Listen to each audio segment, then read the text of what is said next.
The Honourable Craig Foss. Thank you very much, Mr Speaker. And the previous Speaker obviously has a prophecy. He's concerned about Manawatu being left behind. And the mighty Hawke's Bay Magpies may well leave Manawatu very, very far behind this coming the game that they're going to play. And the Ranfurly Shield winning Hawke's Bay Magpie team, actually, ladies and gentlemen. And you'll notice the badge I wear with honour of the Ranfurly Shield, Mr Speaker. Mr Speaker, congratulations to returning members and welcome to new members, of course, across the House. Returning members, of course, some that might have been away for a wee while. Good to see you back, and we'll have some battles across the House, as we always do.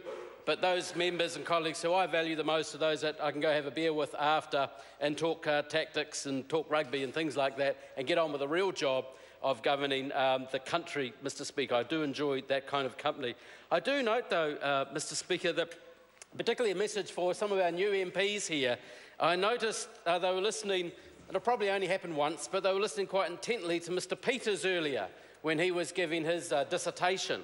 Well, I can tell them that it's the only time they need to listen to that, because that's the same speech he'll give time and time and time again. I've heard that speech many, many times, and it's quite interesting to watch. But Mr Mark over there, I know what you're thinking, Mr Mark. I know you're thinking a year or so out. I know what you're doing, and it will be interesting to watch from this side of the House. And I wish you well on your ambitions, sir, be it for whip, be it leadership or whatever. Let's just see what happens there. That will be interesting.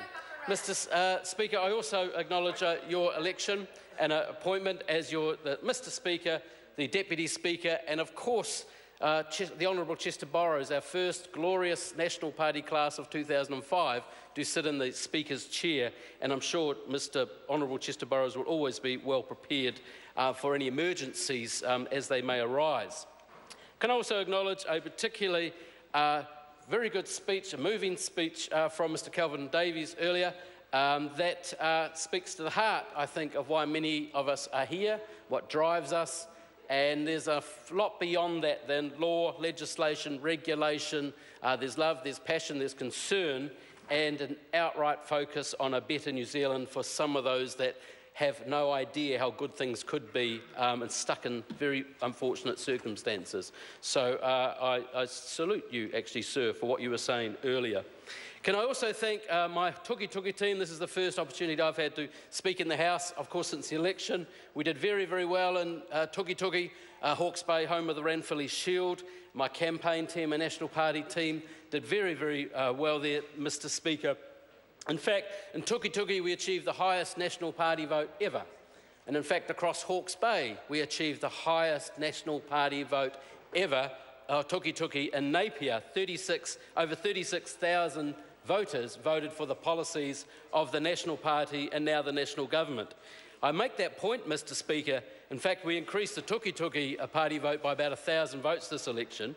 But I make the point that those policies, which are laid out before Hawke's Bay, included water storage, irrigation, Ruataniwha, oil and gas, rollout of ultra-fast broadband, and exploring some of the wonderful opportunities and potential we do have in Hawke's Bay, Mr Speaker. I did note an earlier speech from one of the returning members, which I'll come back to later on. How did we increase that majority, Mr Speaker? We stayed relentlessly positive, absolutely positive for the ambitions and potential for Hawke's Bay, for New Zealand, and we had a faith, an ongoing faith, in the positive nature of the silent majority of Hawke's Bay and New Zealand, and they came out and voted for us in spades. We earned that, Mr Speaker. I'm very, very humbled and proud of what we managed to achieve there, because there are plenty of people out there trying to distract us with negative, with attacks, with dirty politics, whatever you might call it.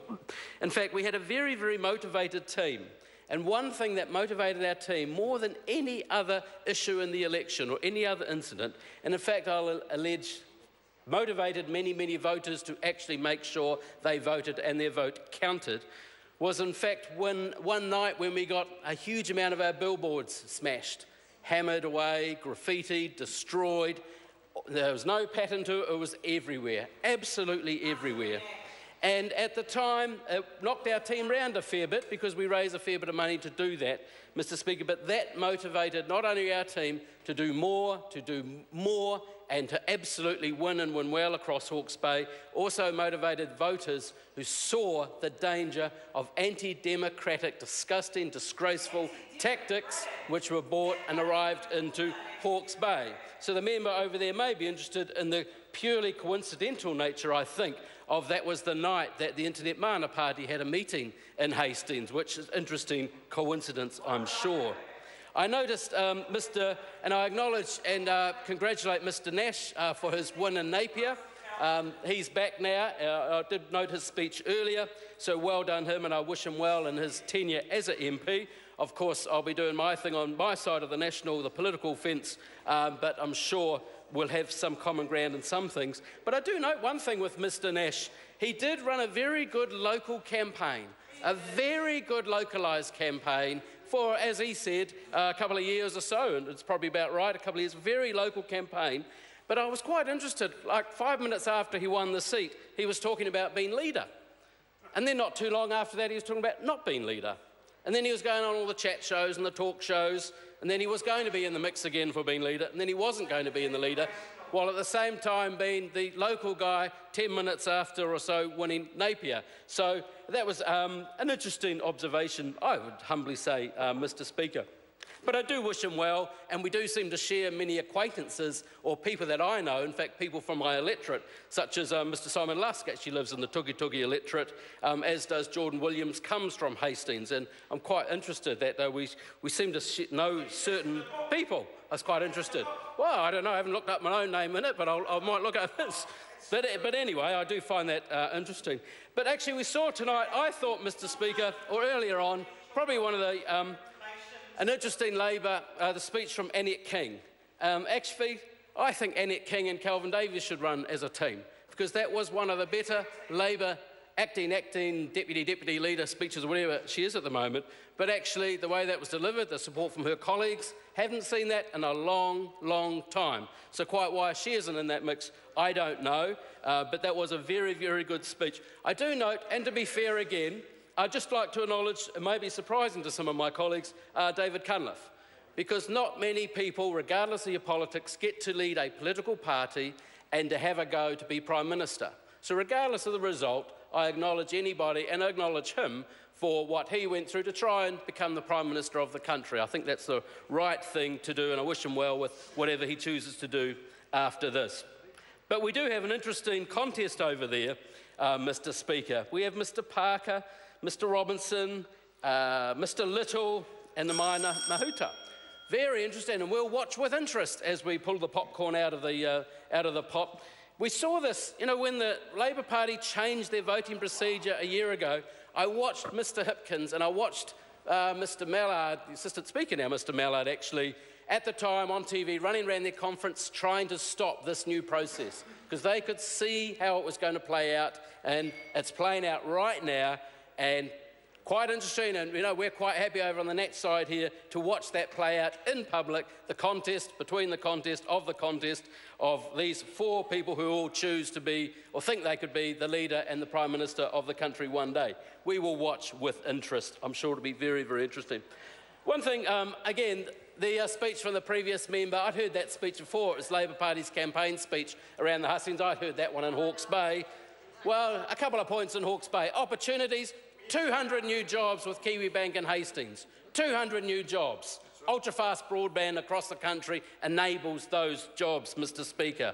On our policy manifesto, on our profile, we talked about encouraging oil and gas exploration and hopefully a commercial find across Hawke's Bay. Endorsed by the people of Hawke's Bay, refuted, voted down by the Labor Party, used to be in favour of jobs, now they're against oil and gas. I don't think they'll be saying the same thing over in Taranaki, funnily enough, though. But interesting to see what Andrew Little says about some of the earlier speeches, actually. Another thing elsewhere, that's right. Say, depends what audience it is. Also, the Ruataniwha scheme, the water storage scheme. I was very interested to hear the Napier MP thank some of his team, which was fair enough, but actually they're quite strong and advocates against the Ruataniwha water scheme. the incredible job opportunities that can create for the Bay. And, Mr Speaker, watch this space. There are many other opportunities quite soon, perhaps, for the Hawke's Bay. Thank you, Mr Speaker. I call Lewis Wall. Kia ora, Mr Speaker. Kia ora. I ngā mana i ngā reo